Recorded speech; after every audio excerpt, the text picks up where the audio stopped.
Assalamualaikum warahmatullahi wabarakatuh. Perkenalkan, kami dari kelompok 2 akuntansi keuangan menengah yang terdiri dari saya sendiri Aldo Safari, Aditya Kencana, Atika Azahra, dan Sinta Julfitri. Kami dari kelompok 2 akan membahas materi berikut mengenai penilaian persediaan pendekatan basis biaya. Materi pertama akan saya jelaskan, yaitu tentang pengertian atau klasifikasi dari persediaan. Persediaan atau inventory adalah pos-pos aktiva yang dimiliki oleh perusahaan untuk dijual dalam operasi bisnis normal, atau barang yang akan digunakan atau dikonsumsi dalam membuat barang yang akan dijual. Investasi dalam persediaan seringkali jadi aset lancar terbesar dari perusahaan dagang maupun perusahaan manufaktur. Sebuah perusahaan dagang atau merchandise concern biasanya membeli barang dagang dalam bentuk siap atau dalam bentuk barang yang siap dijual. Kemudian perusahaan dagang ini melaporkan biaya-biaya yang terkait dengan unit-unit barang tersebut yang belum terjual dan masih ada di tangan perusahaan sebagai persediaan barang dagang atau merchandise inventory. Hanya ada satu akun persediaan di perusahaan dagang, yaitu persediaan barang dagang yang muncul dalam laporan keuangan atau lebih tepatnya dalam laporan posisi keuangan. Kemudian di perusahaan manufaktur atau manufacturing concern, di sisi lain memproduksi barang yang akan dijual kepada perusahaan dagang. Biaya-biaya yang dibebankan ke barang dan bahan baku yang ada di tangan tetapi belum dialihkan ke produksi dilaporkan sebagai persediaan bahan baku atau raw materials inventory, dan bahan ini dapat ditelusuri secara langsung ke produk akhir.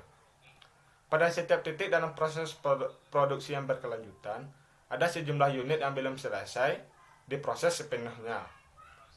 Kemudian biaya bahan baku untuk produk yang telah dibuat tetapi belum selesai ditambah dengan biaya tenaga kerja langsung yang diaplikasikan secara khusus ke bahan baku ini, dan biaya overhead yang dialokasikan merupakan persediaan barang dalam proses atau work in process inventory. Biaya-biaya yang berkaitan dengan produk yang telah selesai tetapi belum terjual pada akhir periode fiskal dilaporkan sebagai persediaan barang jadi atau finished good inventory. Perusahaan menggunakan salah satu dari dua jenis sistem untuk mengelola catatan persediaan yang akurat untuk biaya tersebut. Dua sistem pencatatan persediaan terbagi menjadi dua, yaitu perpetual system atau sistem perpetual, dan kedua periodic system atau sistem periodik. Yang pertama itu sistem periodik. Karakteristiknya: 1. Pembelian barang dagang didebit ke akun pembelian. Jadi seluruh transaksi yang terjadi atas nama pembelian barang dagang akan kita catat sebagai akun pembelian. Kemudian yang kedua karakteristiknya itu persediaan akhir ditentukan dengan perhitungan VC. Kemudian yang ketiga itu perhitungan harga pokok penjualan dihitung dengan rumus persediaan awal periode ditambah dengan total pembelian selama periode tertentu. Kemudian setelah penjumlahan tersebut didapat barang tersedia untuk dijual. Setelah diketahui barang tersedia untuk dijual, maka akan kita kurangi dengan persediaan akhir periode tertentu untuk mengetahui harga pokok penjualan dari barang tersebut. Yang kedua yaitu sistem perpetual. Karakteristiknya yang pertama, pembelian barang dagang didebit ke akun persediaan.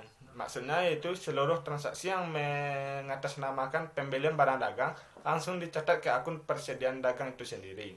Kemudian biaya transportasi, retur pembelian, dan pengurangan harga dicatat dalam persediaan, bukan dalam akun terpisah, bukan ke dalam akun biaya transportasi, ke akun retur pembelian ataupun diskon pembelian, namun langsung dicatat sebagai akun persediaan. Yang ketiga itu harga pokok penjualan diakui di setiap penjualan dengan mendebit akun harga pokok penjualan dan mengkredit akun persediaan. Jadi setiap ada transaksi penjualan barang dagang, maka langsung diketahui harga pokok penjualan dan dicatat pada saat itu juga. Kemudian dikredit akun persediaan karena persediaan kita berkurang. Kemudian yang keempat itu perhitungan fisik dilakukan untuk verifikasi saldo persediaan. Sistem persediaan perpetual menyediakan catatan yang berkelanjutan tentang saldo, baik pada akun persediaan maupun pada akun harga pokok penjualan.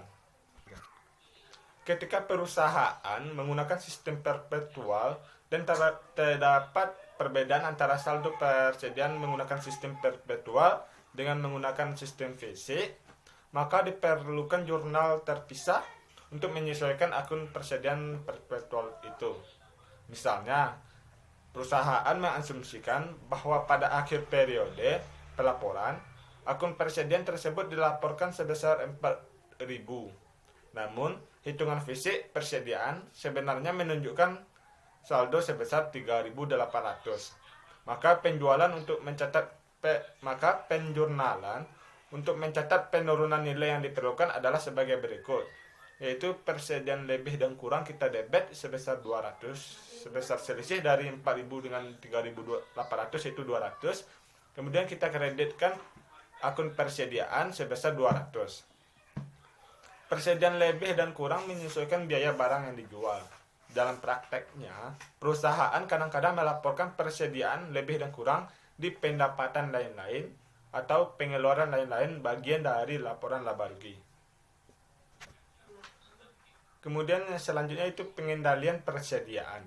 Semua perusahaan membutuhkan verifikasi periodik terhadap catatan hasil persediaan yang sebenarnya maupun berat atau pengukuran penting dibandingkan dengan catatan persediaan yang terperinci. Perusahaan harus ambil contoh fisik persediaan pada akhir tahun fiskal untuk melaporkan jumlah persediaan perusahaan dalam laporan akuntansi tahunan. Yaitu kita membandingkan pencatatan sistem perpetual dengan sistem periodik. Kita ilustrasikan sebuah perusahaan memiliki transaksi selama tahun berjalan seperti berikut. Yaitu di suatu perusahaan diketahui persediaan awalnya 100 unit dengan harga $6,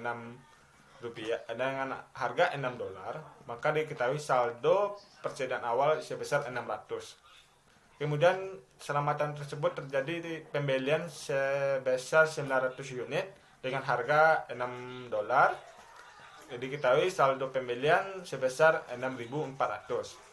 Kemudian terjadi penjualan selama tahun tersebut sebesar 600 unit dikalikan dengan harga jualnya sebesar $12, maka diketahui saldo akhirnya yaitu $7.200.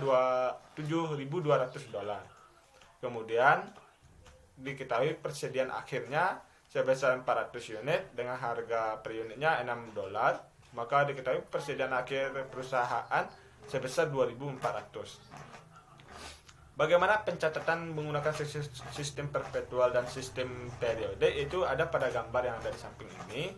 Yang akan saya bacakan yaitu sistem persediaan perpetual berada di sisi kiri dan sistem persediaan menggunakan periode ada di sisi kanan.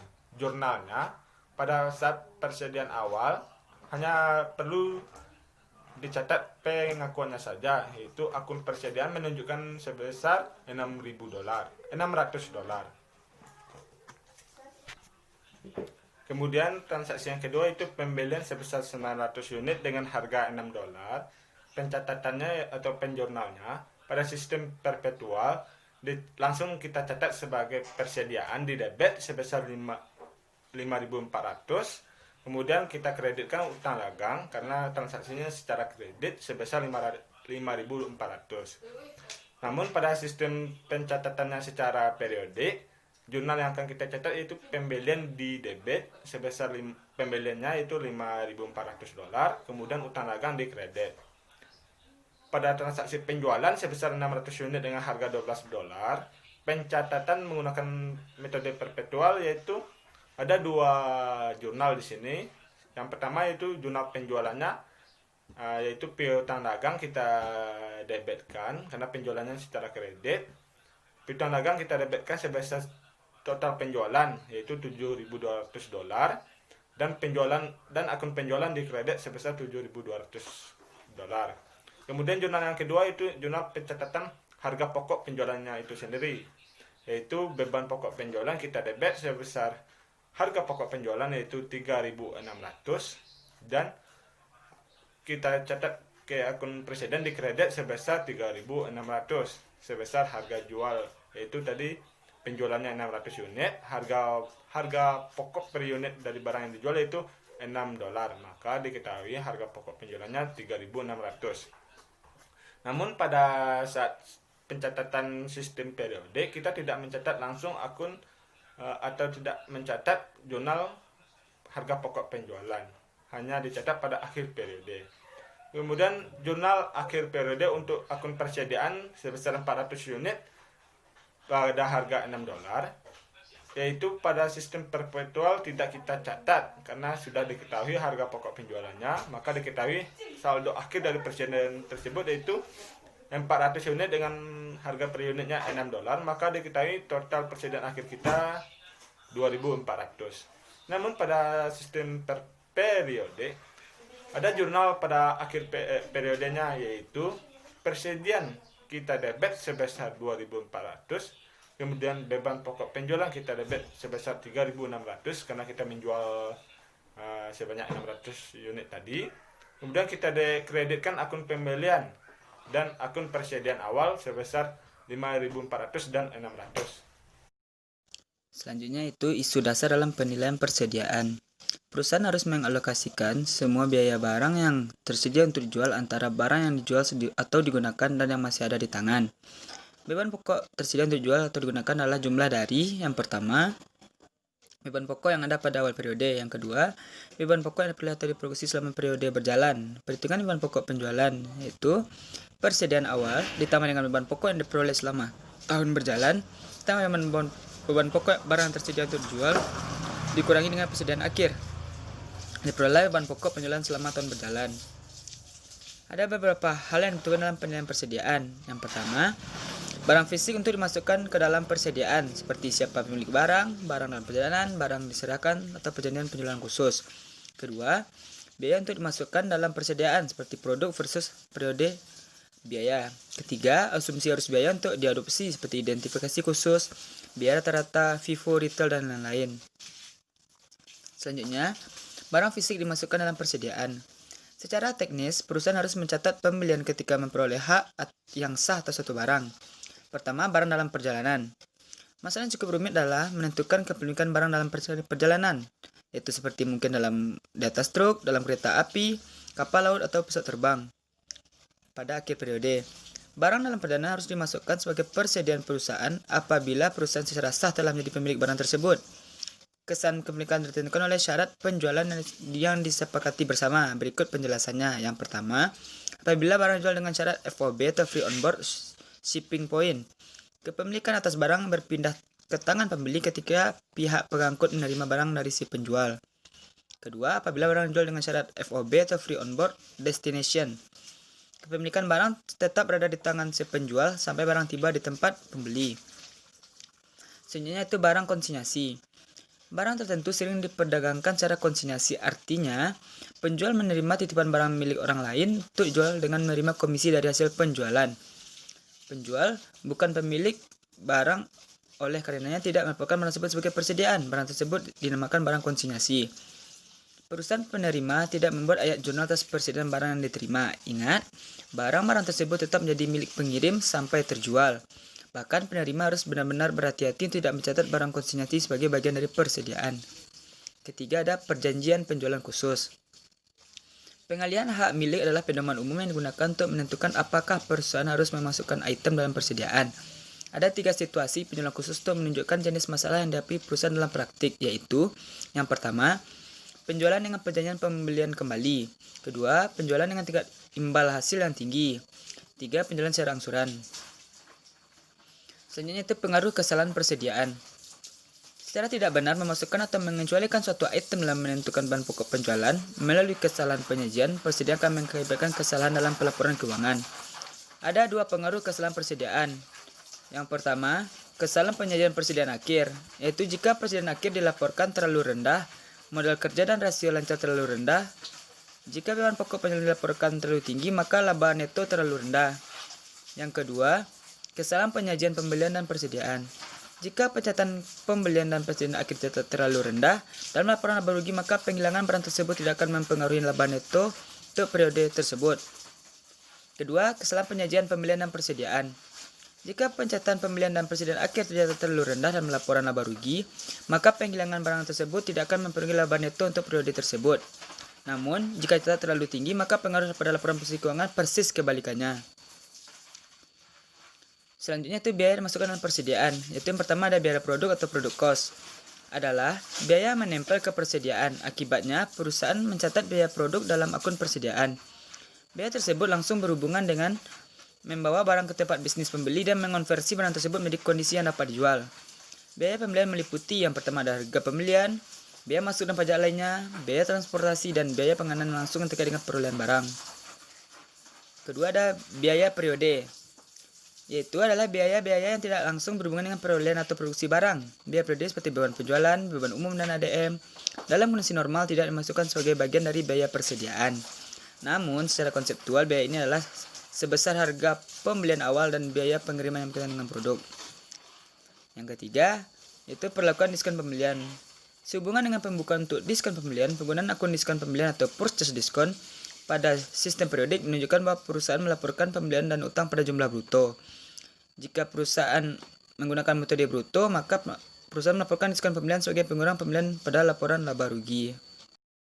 Jika perusahaan menggunakan metode neto, maka perusahaan menganggap kehilangan diskon pembelian sebagian beban keuangan dan melaporkannya ke dalam bagian-bagian pendapatan dan beban lain-lain dari laporan laba rugi.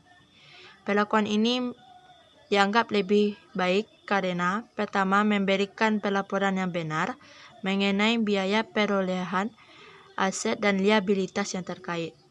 Yang kedua, pendapatan dapat mengukur inefisiensi manajemen yang membuat manajemen bertanggung jawab untuk diskon yang diambil.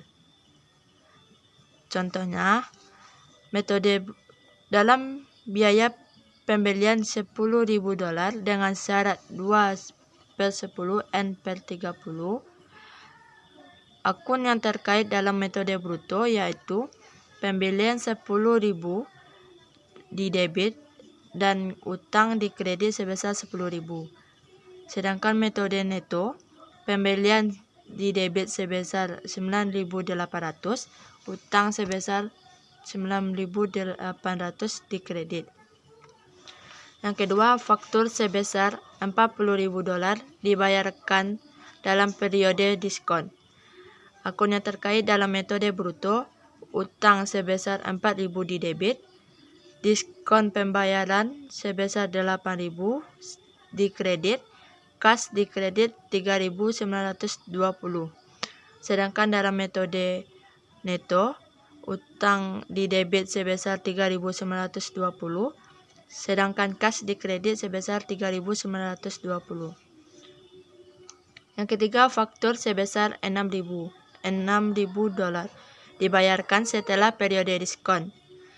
Dalam metode bruto, akun yang terkait utang terletak pada debit sebesar 6.000 dan kas sebesar 6.000 di kredit.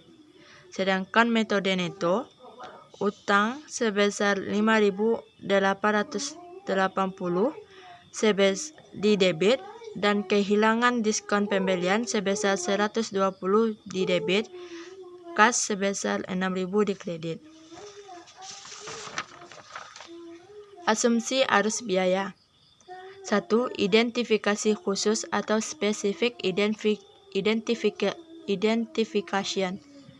Asumsi ini dibutuhkan untuk identifikasi setiap item yang dijual dan setiap yang masih dalam persediaan. Perusahaan memasukkan biaya dari barang tertentu yang terjual ke dalam beban pokok penjualan. Perusahaan memasukkan biaya dari item tertentu yang masih ada ke dalam persediaan. Metode ini hanya digunakan dalam kondisi yang praktis untuk memisahkan item tertentu secara fisik berdasarkan pembelian yang berbeda yang dibuat. Contoh, Asumsikan bahwa 6.000 unit persediaan Walmart Inc. terdiri dari 1.000 unit yang berasal dari pembelian tanggal 2 Maret, sebesar 3.000 unit dari pembelian tanggal 15 Maret, dan 2.000 unit dari pembelian tanggal 30 Maret. Terlihat dalam tabel, tanggal 3, jumlah unit yang dibeli 1.000, biaya per unitnya 4,0, total biayanya sebesar Rp4.000. Tanggal 15 Maret, jumlah unit yang dibeli 3.000, biaya per unitnya 4,40, total biaya yang dikeluarkan sebesar Rp13.200. Tanggal 30 Maret, jumlah unit yang dibeli sebesar 2.000, biaya per unitnya 4,75, total biayanya 9.500. Total biaya yang dikeluarkan dari tanggal 3 sampai tanggal 3, 15 dan 30 Maret sebesar 26.700. Jumlah unit yang dikeluarkan total jumlah unit barang yang dibeli sebesar 6.000. Jadi, beban pokok yang tersedia untuk dijual yang dihitung pada bagian yang sebelumnya sebesar 43.900 dikurangi persediaan akhir sebesar 26.700, maka didapati beban pokok penjualannya sebesar 17.200. Metode ini tampak ideal. Identifikasi khusus mengaitkan biaya aktual dengan pendapatan aktual. Oleh karena itu, perusahaan melaporkan persediaan akhir pada biaya aktual. Dengan kata lain, berdasarkan metode identifikasi khusus arus biaya yang berkaitan dengan arus fisik barang. Namun, pada pengamatan yang lebih dekat, metode ini memiliki beberapa kekurangan selain ketidakpastian dalam berbagai situasi. 2. Biaya rata-rata atau average cost method. Sesuai dengan namanya, metode ini memberikan harga persediaan berdasarkan biaya rata-rata semua orang yang berupa yang tersedia selama periode tersebut. Perusahaan sering menggunakan metode ini untuk alasan praktis daripada konseptual. Terbagi dua macam dari metode rata-rata. Yang pertama, rata-rata tertimbang. Yang kedua, rata-rata bergerak. Contoh rata-rata tertimbang pertama, dari transaksi sebelumnya, tanggal 3, jumlah unit yang dibeli 2.000, biaya per unitnya 4,0, totalnya sebesar 8.000. Tanggal 15, jumlah unit yang dibelinya 6.000, biaya per unitnya 4,40, maka totalnya sebesar 26.400.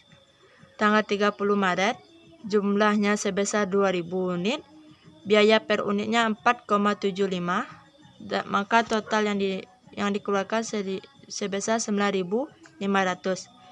Total dari 3 transaksi tersebut sebesar 43.900, jumlah unitnya sebesar 10.000. Rata-rata tertimbang sama dengan total dibagi jumlah unit. Maka 43.900 dibagi 10.000 sama dengan 4,39. Persediaan dalam unitnya sebesar 6.000. Persediaan akhirnya sebesar 6.000 dikali 4,39 sama dengan 26.340.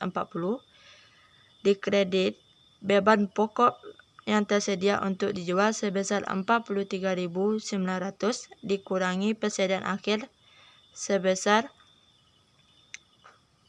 26.340, maka beban pokok penjualannya sebesar 17.560. Yang kedua, contoh metode rata-rata bergerak. Tanggal 2 Maret dilakukan pembelian sebesar 2.000 unit dengan biaya per unitnya 4,0, jumlahnya 8.000. Yang kedua, 6.000 6.000 unit dengan biaya per unitnya 4,40, maka nilainya sebesar 26.400. Diletakkan di saldo sebesar 2.000 dikali 4,0 sama dengan 8.000. 8.000 dikali 4,30 sama dengan 34.200. Tanggal 19 Maret dilakukan penjualan atau barang yang dikeluarkan sebesar 4.000 dikali 4,30 sama dengan 17.200. Tanggal 30 Maret dilakukan pembelian sebesar 20.000 unit dengan biaya per unitnya 4,75 sama dengan 9.500. Maka disaldo sama dengan 4.000 dikali 4,30 sama dengan 17.020. 6.000 dikali 4,45 sama dengan 26.700. 3. Metode FIFO atau First In First Out. Metode ini mengasumsikan bahwa perusahaan menggunakan barang dalam urutan pembeliannya. Dengan kata lain, metode ini mengasumsikan bahwa barang yang pertama dibeli adalah barang pertama yang digunakan dalam perusahaan manufaktur. Di dalam perusahaan dagang, maka barang pertama yang dibeli adalah barang pertama untuk dijual kembali. Oleh karena itu, persediaan yang tersisa harus mencerminkan pembelian baru. Salah satu tujuan dari metode ini adalah untuk mendekati arus fisik barang. Ketika arus fisik barang sebenarnya first in first out, metode ini mendekati metode identifikasi khusus. Pada saat yang sama, metode FIFO mencegah manipulasi laba. Dengan FIFO, perusahaan tidak dapat memilih item biaya tertentu untuk mengenakan beban. Keuntungan lainnya dari metode ini adalah bahwa persediaan akhir mendekati biaya terkini. Tanggal 2 Maret dilakukan pembelian sebesar 2.000 dengan biaya per unitnya 4.000 sama dengan 8.000. Maka di saldo dicatat sebesar 8.000. Tanggal 15 Maret dilakukan pembelian sebesar 6.000 dengan biaya per unitnya 4,40 sama dengan 26.400. Maka di saldo dicatat dengan 2.000 dikali 4,0 ditambah 6.000 dikali 4,40 sama dengan 34.400. Tanggal 9 Maret dilakukan penjualan sebesar 4.000 unit yang mana diambil dari transaksi barang pertama sebesar 2.000 dikali biaya per unitnya 4,0 dan 2.000 yang kedua dari 6.000 yang biaya per unitnya 4,40 sama dengan totalnya 16.800. Maka sisa saldo dari persediaannya sebesar 4.000 dikali 4,40 sama dengan 17.600. Tanggal 30 dilakukan pembelian kembali sebesar 2.000 unit dengan biaya per unitnya 4,75 sama dengan 9.500. Maka saldo yang tercatat sebesar 4.000 dikali 4,4 dan 2.000 dikali 4,75 sama dengan 9.500. Maka total persediaan yang tersisa adalah sebesar 27.100. Di sini, persediaan akhir sebesar 27.100 dan beban pokok penjualnya sebesar 16.800 di mana 2.000 dikali 4,0 ditambah 2.000 dikali 4,40. Selanjutnya, metode penilaian persediaan analisis ringkasan. Bagian sebelumnya dari bab ini menjelaskan beberapa metode penilaian persediaan. Berikut kami sajikan ringkasan singkat 2 metode arus biaya persediaan yang bisa digunakan untuk mengajukan pengaruh metode penilaian ini terhadap pelaporan keuangan. Perbandingan ini mengasumsikan prosedur persediaan periodik dan data yang dipilih berikut. Data yang dipilih: saldo awal kas sebesar 7.000, saldo laba awal sebesar 10.000, persediaan awal 4.000 unit dikali 3 sama dengan 12.000, pembelian 6.000 unit dikali 4 sama dengan 24.000, penjualan 5.000 unit dikali 12 sama dengan 60.000, beban operasi sebesar 10.000 dan tarif pajak penghasilan sebesar 40.000. Ilustrasi 8.17 menunjukkan hasil perbandingan laba neto dari penggunaan biaya rata-rata FIFO. Ilustrasi 8.17 hasil perbandingan metode biaya rata-rata dan LIFO. Ilustrasi 8.18 saldo item yang dipilih berdasarkan metode penilaian persediaan alternatif.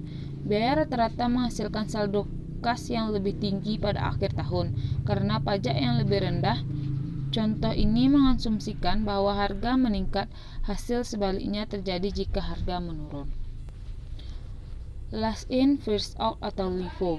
Metode LIFO menyesuaikan beban pokok yang terakhir dibeli terhadap pendapatan. Jika perusahaan menggunakan sistem persediaan periodik, diasumsikan bahwa biaya total jumlah yang terjual atau dikeluarkan selama bulan tertentu berasal dari pembelian terbaru.